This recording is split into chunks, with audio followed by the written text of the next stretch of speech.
The Effective Executive by Peter F. Drucker. Picture this: a humble farmer and failed shopkeeper who freely admitted he wasn't the brightest guy in any room.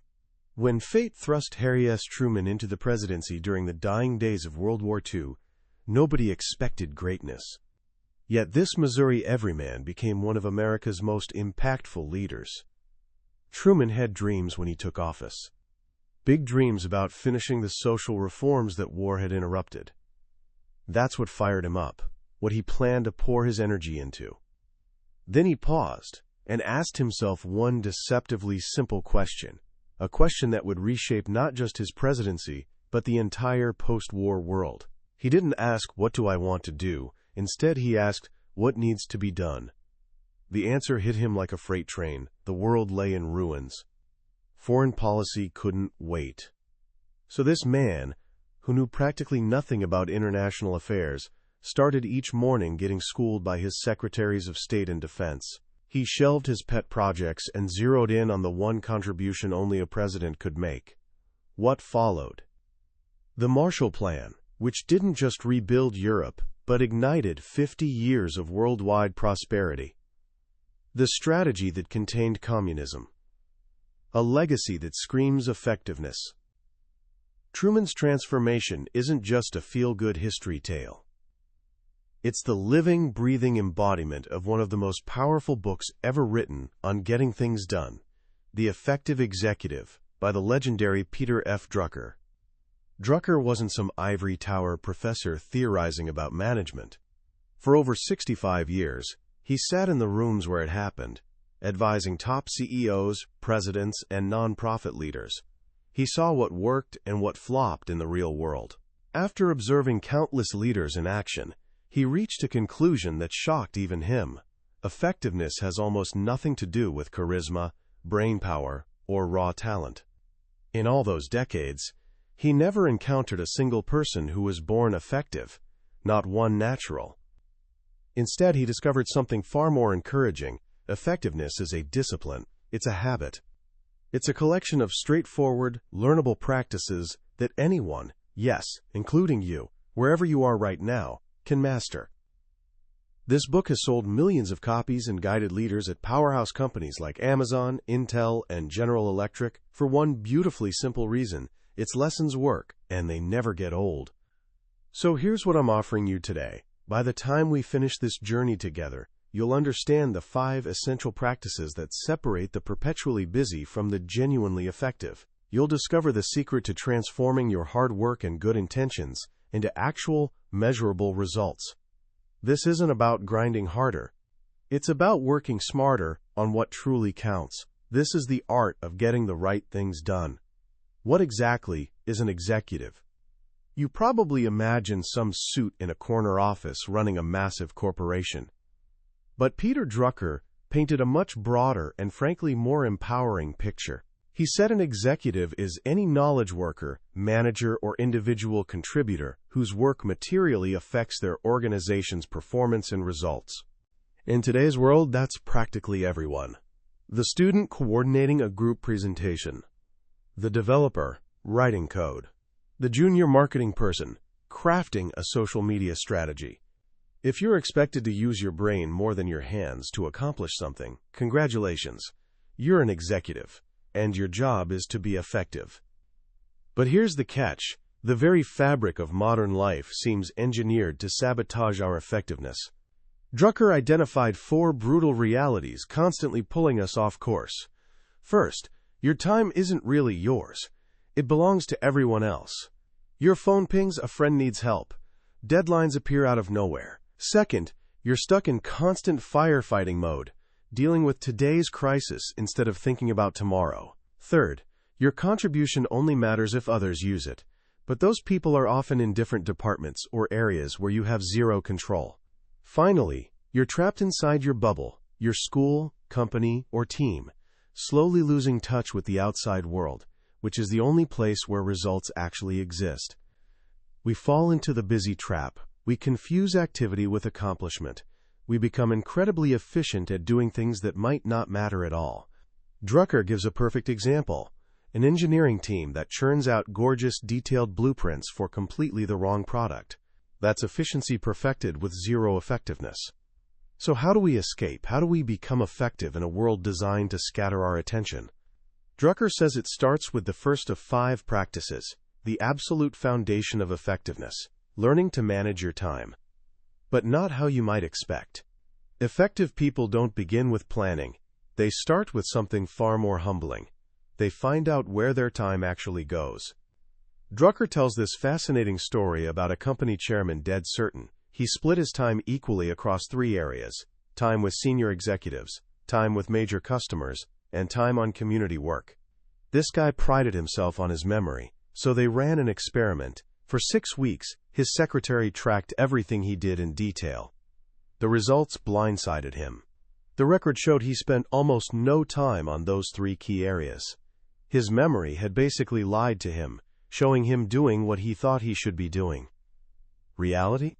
He spent most days acting like a dispatcher, chasing orders and calling the plant about tiny details that were running fine anyway.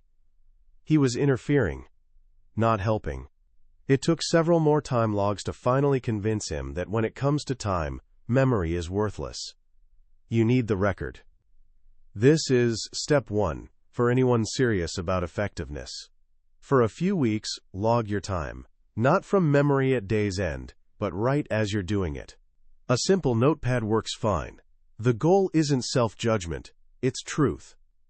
Once you have that record, Drucker says you move to step 2, managing your time, by asking some diagnostic questions. First, look at your time log and ask about every activity. What would happen if this were not done at all? If the honest answer is nothing, stop doing it. You'd be amazed how much of what we do is pure habit, stuff nobody would miss. Second question. Which of these activities could someone else do just as well or better? This isn't about dodging work. It's recognizing that as an executive, you're meant to do things only you can do. The only way to reach your most important work is by releasing everything else. The third, and perhaps gutsiest question, is asking people around you, what do I do that wastes your time? Asking this takes real humility, but it's one of the fastest ways to boost your entire team's effectiveness. After eliminating the time wasters, you reach the final, most crucial step of time management, consolidating what Drucker calls your discretionary time into large, uninterrupted blocks.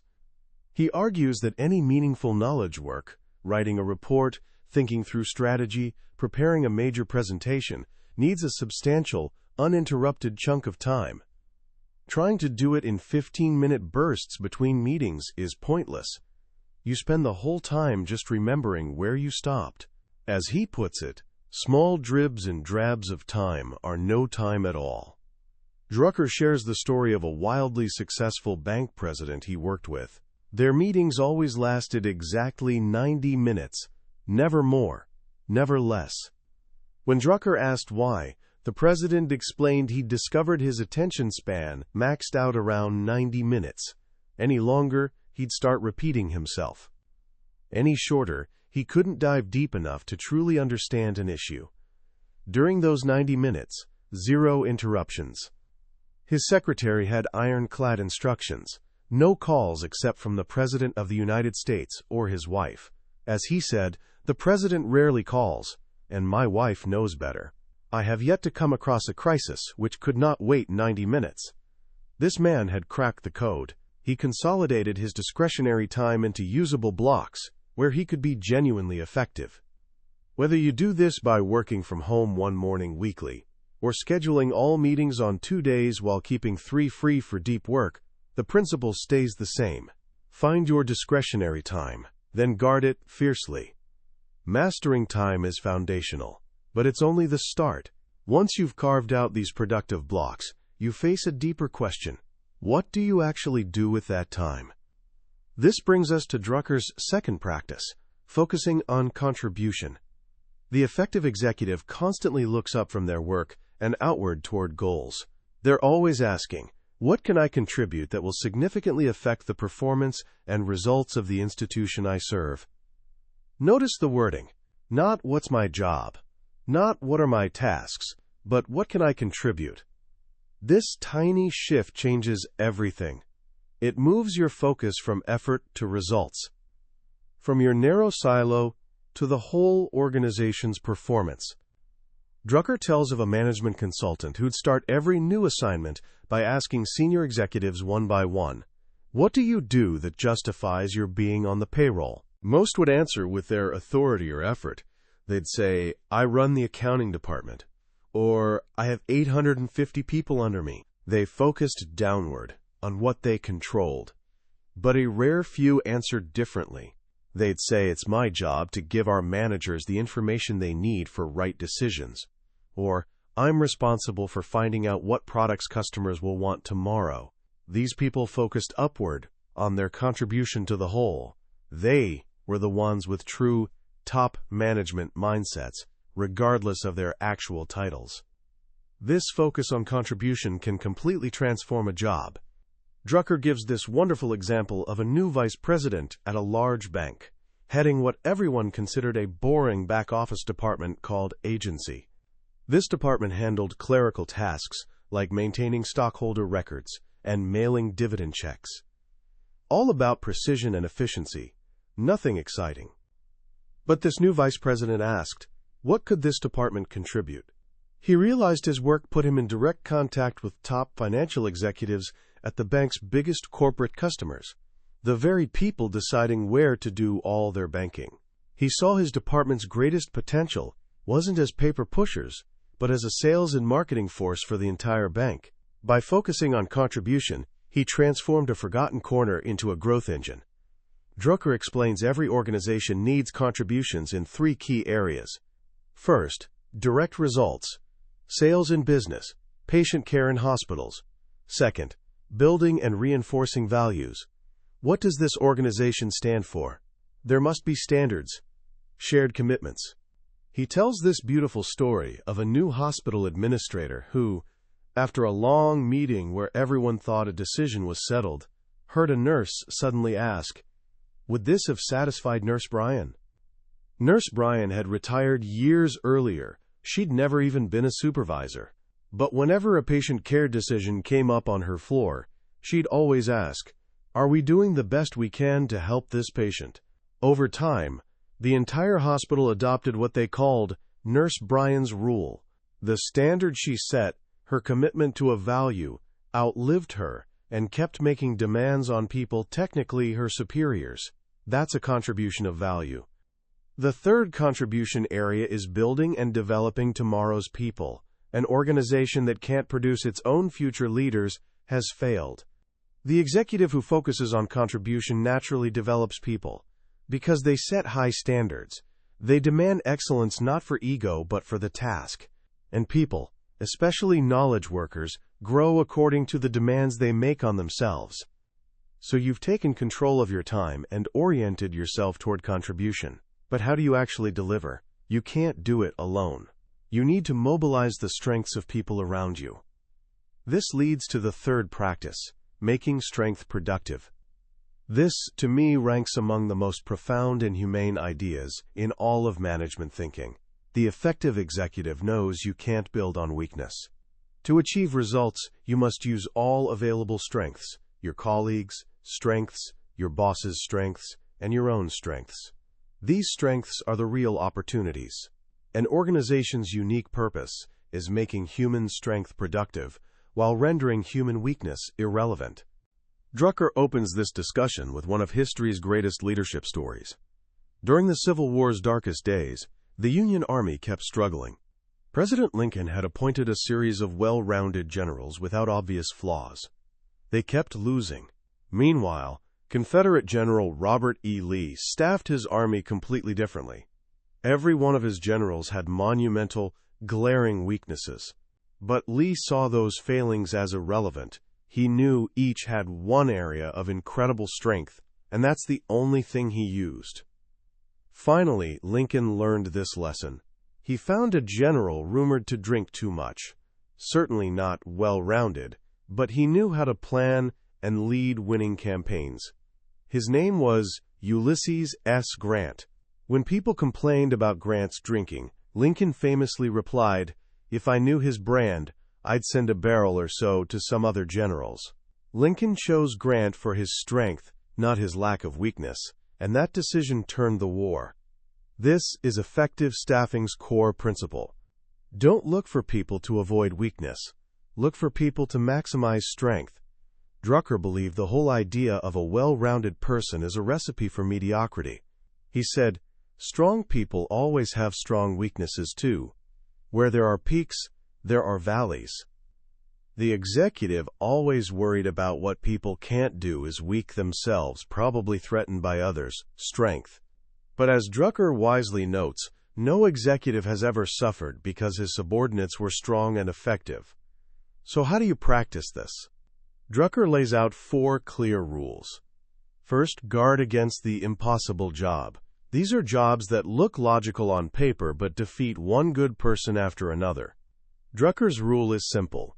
Any job that's defeated 2 or 3 people in a row, even though each performed well before, must be assumed unfit for human beings. It must be redesigned. Often these jobs demand a mix of temperaments rarely found in one person, like needing both intense analytical detail work and highly empathetic people skills. Second rule, make every job demanding and big. This especially matters for a young person's first job. It should be big enough to challenge them and let them show what they can really do. Too many organizations give young people small, safe, boring jobs, then wonder why they lose their fire and turn cynical. Drucker says, they have only themselves to blame. They quenched the fire by making the young man's job too small. Third rule, effective executives start by thinking about what a person can do, not what the job requires. This means they think about people and their strengths long before a position needs filling. This is why traditional performance reviews so often fail. They're designed by psychologists to find weaknesses, diagnose what's wrong. An executive's job is the opposite. Find what's right. So an effective review asks 4 different questions. 1. What has this person done well? 2. What, therefore, are they likely able to do well? 3. What do they need to learn or acquire to get full benefit from their strength? 4. And finally, a gut check. If I had a son or daughter, would I want them working under this person? If the answer is no, you know there's a fundamental character or integrity problem, which Drucker says is the one weakness that can't be overlooked. Fourth and final rule, to get strength, you must tolerate weakness. You don't hire a world-class opera singer for her charming personality. You hire her because she can sing.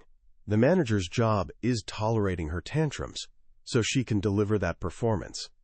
Demanding people be good at everything is a recipe for well-rounded but ultimately mediocre performers.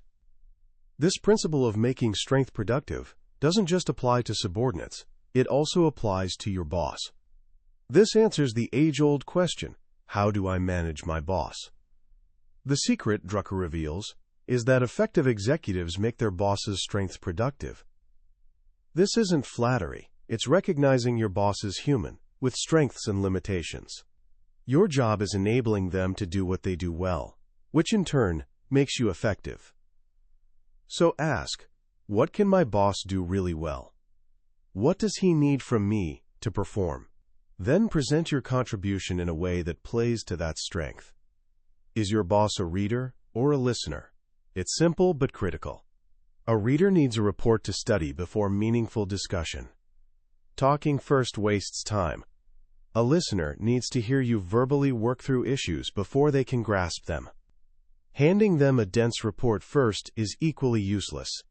Figuring this out and adapting is a simple way to make your boss, and therefore yourself, far more effective. You've mastered your time, you're focused on contribution, you're building on strength, but even with all that, demands will always exceed available time. There are always more important things than you can possibly accomplish. This brings us to Drucker's 4th practice, what he calls effectiveness's secret, if there is one. First things first. Effective executives do first things first, and they do one thing at a time. This sounds simple but proves incredibly difficult. It requires courage to set not just priorities, but what Drucker calls posteriorities, tasks you decide not to do. This is where most people fail. They create long priority lists, then try doing a little of everything. Result? Nothing truly important gets the large, consolidated time chunk it needs for excellence. Drucker tells this incredible story about a pharmaceutical CEO. When he took over, it was a small, single-country firm. When he retired 11 years later, it was a global leader. How? For the first several years, he worked exclusively on one thing: building a world-class research organization. Once finished, he turned full attention to a second task: building an international company. In his final years, he concentrated on developing a long-term healthcare strategy. He built a massive, successful global enterprise by having the discipline to focus on only one major task at a time. This, Drucker says, is the secret of people who seem to do so many things. They don't. They do one thing at a time, but they finish it. As a result, they need much less time than the rest of us constantly juggling. To practice this concentration, the first rule is constantly sloughing off yesterday. Effective executives periodically review all programs and activities and ask one simple, brutal question: if we were not already doing this, would we, knowing what we know now, go into it? If the answer is anything but an unconditional yes, they drop it, or at least stop pouring more resources into it. The easy things to abandon are total failures. Everyone sees they don't work. The hardest things to abandon, Drucker warns, are yesterday's successes. These are projects that built the company, products everyone loves, but that no longer deliver real productivity. They linger, consuming time and energy from your best people, who should be working on tomorrow's opportunities. Drucker points to chemical giant DuPont, which for decades has systematically abandoned products and processes before they decline. This discipline of clearing out the old is the only way to free resources for creating the new. This leads to the final practice, where everything comes together. You've managed time, identified your contribution, mobilized strengths, and set priorities. Now you must act. You must choose. This is the fifth and final practice: the elements of an effective decision. A decision, Drucker says, is a judgment. It's choosing between alternatives, and it's rarely choosing between right and wrong. It is, at best, choosing between almost right and probably wrong. Most books on decision-making say first, find the facts. Drucker says this is completely wrong. Effective executives know you don't start with facts. You start with opinions. Why? Because there are no facts unless you first have a criterion of relevance. You need a hypothesis, an opinion, to even know which facts to look for. People claiming they start with facts are often just looking for facts fitting their predetermined conclusion. Since you start with opinions, the first rule of decision-making is surprising. One does not make a decision unless there is disagreement. He tells this classic story about Alfred P. Sloan, legendary General Motors head. Sloan was in a meeting with top executives and said, "Gentlemen, I take it we are all in complete agreement on the decision here." Everyone nodded. Then, Sloan continued, "I propose we postpone further discussion until our next meeting to give ourselves time to develop disagreement and perhaps gain some understanding of what the decision is all about." Sloan knew good decisions aren't made by unanimous consent. They're made based on clashing views, dialogue between different perspectives, and choice between different judgments. Disagreement is essential for three reasons. First, it's the only safeguard against the decision-maker becoming prisoner to organizational preconceptions. Second, disagreement alone provides decision alternatives. A decision without an alternative is a desperate gamble, because if it proves wrong, you have nowhere to go. Third, disagreement is needed to stimulate imagination and create new, creative solutions. The effective decision-maker doesn't assume one person's right and another's wrong. They assume anyone disagreeing sees a different reality and is concerned with a different problem. Their first job is understanding that other reality. Drucker lays out 5 elements of effective decision process. 1. First, ask if this is a generic problem or a unique, exceptional one. Generic problems always need a rule, a principle. Most problems executives face are generic. Treating them as unique events is the most common decision-making mistake, leading to frustration and futility. 2. Second, you must define the boundary conditions. These are specifications the decision must satisfy to be effective. What minimum goals must it achieve? If the decision doesn't satisfy these conditions, it'll be ineffective, no matter how brilliant it seems. 3. Third, think through what is right, not what is acceptable. You'll make compromises eventually, but you can't make the right compromise unless you first know what right looks like. 4. Fourth, build action into the decision from the start. A decision isn't a decision until someone has responsibility to carry it out, with a deadline. Until then, it's just good intentions. You must answer. Who needs to know about this decision? What action is needed? Who takes it? And is the action appropriate to the people's capacities who must carry it out? 5. Finally, the fifth element is building feedback into the decision process to test it against reality. Drucker says military organizations learned long ago that only reliable feedback is going and seeing for yourself. An officer giving orders doesn't just trust reports. They go to the front line to see if it was carried out. In our age of data and computers, this matters more than ever. You must get out of your office and see reality yourself. And with that, we've come full circle. These 5 practices, managing time, focusing on contribution, making strength productive, concentrating on priorities, and making effective decisions, aren't tricks or techniques. They're habits of mind.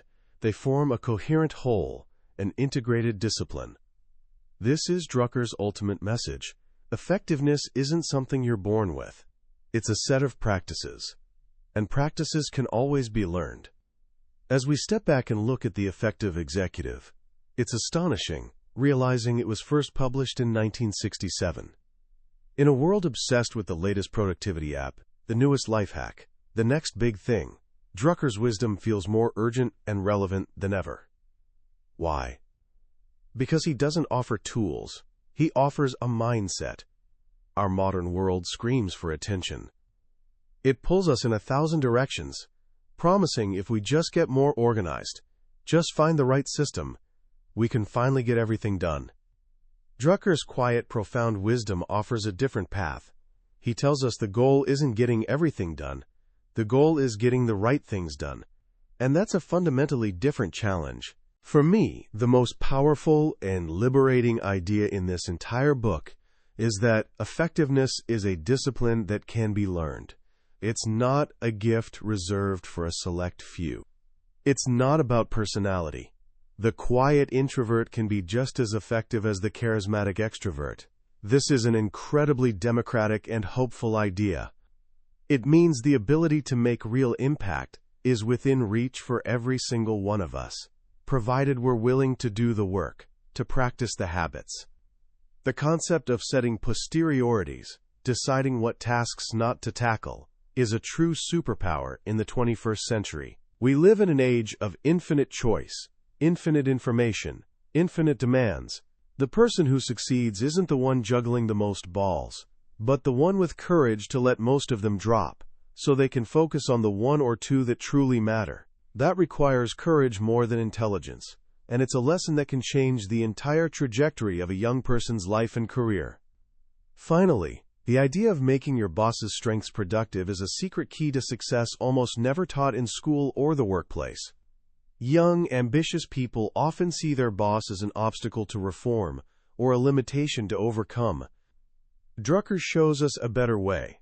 See them as human, understand their strengths, and frame your own contribution in a way that allows them to shine. When you make your boss successful, you create conditions for your own success. It's a profound shift from a mindset of conflict to one of contribution. So how can you, as a young person on the cusp of adult life, begin applying these timeless principles right now? It doesn't require a grand plan. It starts with small, simple actions. First, just for 1 week, I challenge you to track your time. Carry a small notebook or use a phone app, and just be an honest observer of where your hours go. At week's end, look at the record and ask yourself, is this how I wanted to spend my time? That single act of awareness is the first step toward taking control. Second, next time you have a big school project or work task, take 2 minutes before starting and ask Drucker's question, what is the single most important contribution I can make to this effort? This will shift your focus from simply getting the task done to delivering real value, and people will notice the difference. Third, identify one thing you're naturally good at, something that seems to come a little easier to you than others. Maybe you're a great writer, clear communicator, or natural organizer. Find one opportunity this week, no matter how small, to intentionally use that strength to help your team, class, or family. Lean into what you do well. Peter Drucker's greatest gift wasn't giving us complex theories, but revealing simple, powerful truths hiding in plain sight. He showed us that people who truly shape the world aren't always the most brilliant or talented. They're the ones who've mastered the quiet, consistent discipline of getting the right things done. They're the effective ones. And that path, with all its challenges and rewards, is open to you, starting today. That brings us to the end of our journey through the effective executive. We've explored the core ideas today, but a map isn't the territory. Real value comes from walking the path yourself. If these lessons sparked something in you, I truly encourage you to pick up a copy. Reading Drucker isn't just about absorbing information. It's like having a conversation with one of the wisest mentors who ever lived. The link is waiting for you in the description below. Also, if you enjoyed this deep dive and want to continue exploring books that have shaped leaders and thinkers, please take a moment to subscribe and give this episode a like. It tells us we're on the right track and ensures you won't miss our next exploration. Let's keep learning and growing together.